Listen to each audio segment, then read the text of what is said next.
इयत्ता चौथी परिसर अभ्यास भाग 2 धडा 11 शाहिस्तेखानाची फजिती. विजापूरच्या आदिलशहाने जंग पछाडली, पण शिवरायांपुढे त्याचे काही चालले नाही.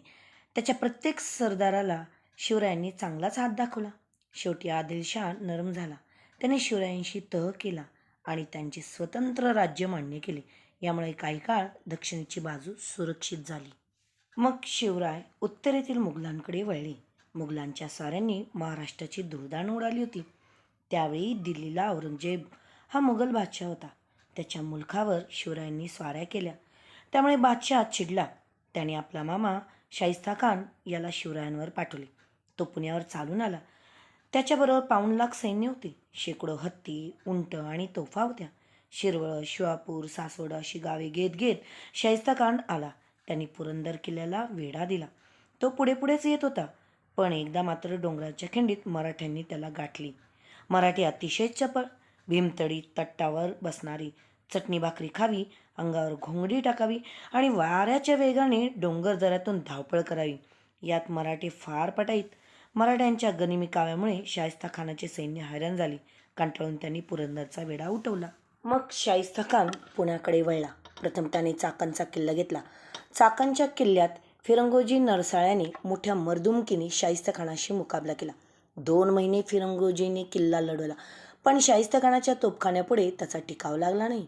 फिरंगोजी नरसाळ्याच्या शौर्यावर शाहिस्ताखान खुश झाला. त्याने त्याला बादशाही चाकरीचे आमिष दाखवले, पण फिरंगोजी बदलला नाही. शाहिस्ताखान पुण्यात आला. त्याने शिवरायांच्या लाल महालात मुक्काम ठोकला. त्याच्या फौजेने लाल महालाभोवती तळ दिला. 1 वर्ष गेले, दुसरे गेले, पण खान काही लाल महालातून हलेना. उलट तो अधूनमधून आपली फौज भोवतालच्या मुलखात पाठवी, रयतेची गुरे ओढून आणी, शेतीची नासधूस करी. अशा रीतीने त्याने पुण्याच्या भोवतालचा मुलूक उद्ध्वस्त केला. शाहिस्ताखानाची खोड मोडायचीच असे शिवरायांनी ठरवले. खान लाल महाल बळकावून बसला होता. हे एका दृष्टीने शिवरायांना सोयीचेच होते, कारण त्या वाड्यातील खोल्या, दालने, खिडक्या, दारे, वाटा, चोरवाटा याची शिवरायांना सारी काही माहिती होती. शिवाय शिवरायांचे हुशार हेर खानाच्या गोटात शिरलेलेच होतेच. खुद्द शाहिस्ताखानाच्या महालात मध्यरात्री शिरावे आणि त्याला उडवावे असा बेत शिवरायांनी केला. किती धाडसी बेत होता हा! महालात शिरायला मुंगीलाही वाव नव्हता. लाल महालाभोवती 5 लाख फौजेचा खडा पहारा होता. हत्यारबंद मराठ्यांना गावात यायला शाहिस्तेखानाने मनाई केली होती. पण शिवरायांचा निर्धार एकदा झाला म्हणजे झाला. शिवरायांनी दिवस निश्चित केला. तारीख 5 एप्रिल 1663ची रात्र. वाजत गाजत लग्नाची वरात चालली होती. पुढे चंद्रज्योती जळत होत्या. शेकडो स्त्री पुरुष नटून थटून चालली होती. कोणी पालख्यात, कोणी मेळण्यात, तर कोणी पायी. शिवराय आपली माणसे घेऊन त्या वरातीत शिरले होते. वरात पुढे निघून गेली. सर्वत्र सामसूम झाली. शिवराय आणि त्यांची माणसे लाल महालाच्या भिंतीकडे सरकली. यावेळी शाहिस्ताखान गाढ झोपला होता. वाड्याच्या भिंतीला भगदाड पाडून शिवराय आत शिरले. त्यांच्या स्वतःचाच वाडा तो. त्यांना त्याचा कानाकोपरा माहीत होता. खानाचे पहारेकरी पिंगत होते.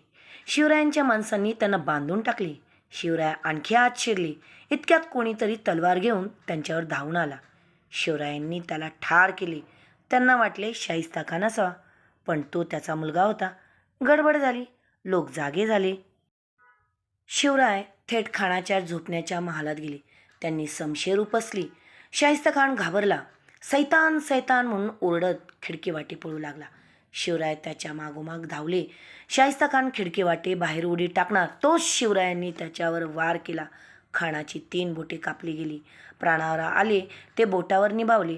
खान खिडकीतून उडी टाकून पळाला. शिवाजी आला, धावा धावा, पकडा त्याला, असे मुद्दाम फसवण्यासाठी म्हणत शिवराय आणि त्यांची माणसे ओरडत पळत सुटली. खानाची माणसेही घाबरून पळत होती. शिवराय आणि त्यांची माणसे सिंहगडाकडे निघून गेली. खानाची माणसे शिवरायांना रात्रभर शोधतच राहिली. शाहिस्तेखानाने तर हायच खाल्ली. आज बोटे तुटली, उद्या आपले शिर शिवाजी कापून नेईल अशी भीती त्याला वाटू लागली. औरंगजेब बादशाहला हा प्रकार समजताच त्याला भयंकर राग आला. तो शाहिस्तेखानावर नाराज झाला. त्याने फरमान काढून खानाची रवानगी बंगालमध्ये केली. मुघल सत्तेला बसलेला हा पहिला तडाखा मोठा जबरदस्त होता. शिवराय फत्ते होऊन आले. तोफा उडाल्या. साऱ्या महाराष्ट्रात आनंदी आनंद झाला.